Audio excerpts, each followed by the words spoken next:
بسم الله الرحمن الرحیم. ناظرین السلام علیکم. ناظرین، شداد یو غټ ظالم بادشاہ تیر شوی دی او د الله تعالی ډېر نافرمانه انسان. ناظرین، د یمن او د عمان په منځ کې یو علاقه وه چې هغې ته به احقاف وي. په دغه علاقه کې قوم عاد اوسېده.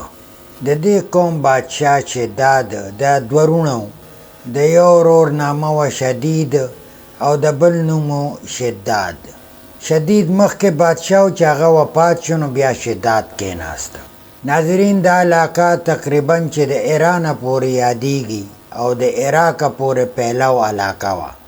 دا ډېره وسیع بادشاهي وه او زیاتر د شګو غرونه دا پکې ډېر زیات و. خو الله تعالی په دوی باندې هر قسمه نعمت نازل کړی و. شنه باغونه، شنه پټي، خوږې اوبه، زناور او په غټ تعداد باندې د خوراک نعمتونه دوی له ورکړي وو. دوی په هر څه باندې مالامال قوم و.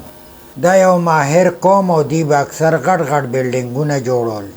خو چونکې د الله تعالی نافرمانه قوم و، نو الله تعالی هود علیه السلام دوی له تبلیغ له راولېږه چې دوی د الله منونکي شي او د ګمراهۍ او د شرک نه واوړي. دې قوم عاد به هود علیه السلام پسې مذاق کو، خندل به ورپسې، حتی چې هود علیه السلام شداد له ورغی او شداد ته تبلیغ شروع کړ چې یو الله ومنه او د الله ټول احکام ومنه او د دې شرک او د ګناهونو نه ځان وساته.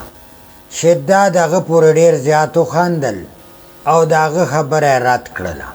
ناظرین، پیغمبرانو له به الله تعالی یو روبداب ورکو، ځکه به بادشاهانو مخامخ ودرېدل او بادشاهان به د هغوی نه متاثره کېدل او دا به وي چې یاره دیم څوک دی، ځکه چې د الله د طرف نه به دا مقرر خلک وو، نو دوی له به یې دا روبداب ورکړی و. څو ځله هود علیه السلام د ده دربار ته لاړو، خو چونکې د ده زړه بند و، نو دی د الله لارې ته نه راته. یو ورځ شداد هود علیه السلام ته وایي چې زه مسلمان شم، نو په دې کې زما څه پیدا ده؟ هود علیه السلام ورته وایي چې ستا به توبه قبول شي، الله تعالی به ستا ګناهونه معاف کړي او په تا به جنت حلال شي. شداد ورته وایي جنت څه شی دی؟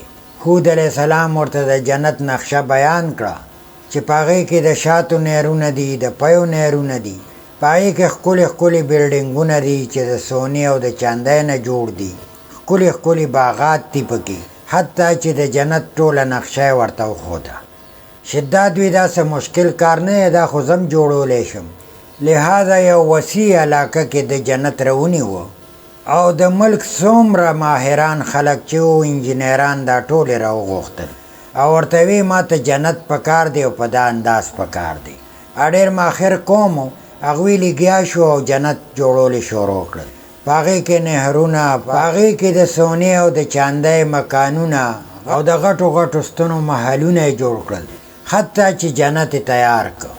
شداد ته اطلاع میلاو شوه چې ته د جنت افتتاح کولی شي او جنت مکمل طور باندې تیار دی. شداد تیاری شروع کړ او د جنت افتتاح له روان شو.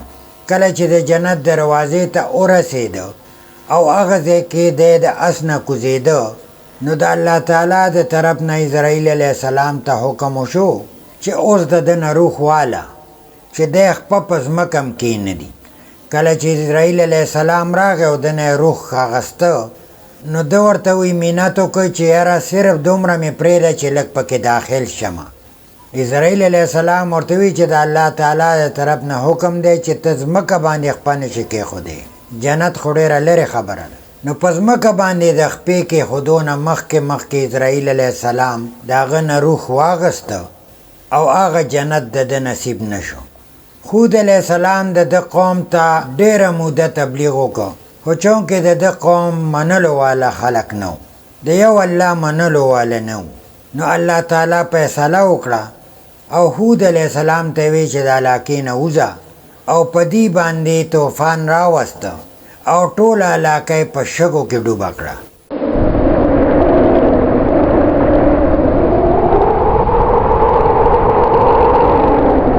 اوس هم ښارونه او قوم عاد په دغه شګو کې لاندې ډوب پراته دي. نو ناظرین دا د یو عبرت واقعه وه چې دا له الله تعالی هر قسمه نعمت ورکړی و چې دومره قیمتي جنت یې جوړو نو هغه له الله تعالی څونه نعمتونه ورکړي خو چونکې د الله تعالی نافرمانه و نو الله غرق که.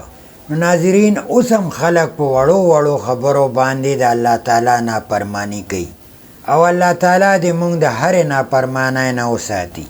الله دې وکړي چې موږ په دې باندې عمل وکړو. انشاءالله بیا به ملاقات کوو. اجازت غواړم. الله هم خوشحال آباد لره. السلام علیکم.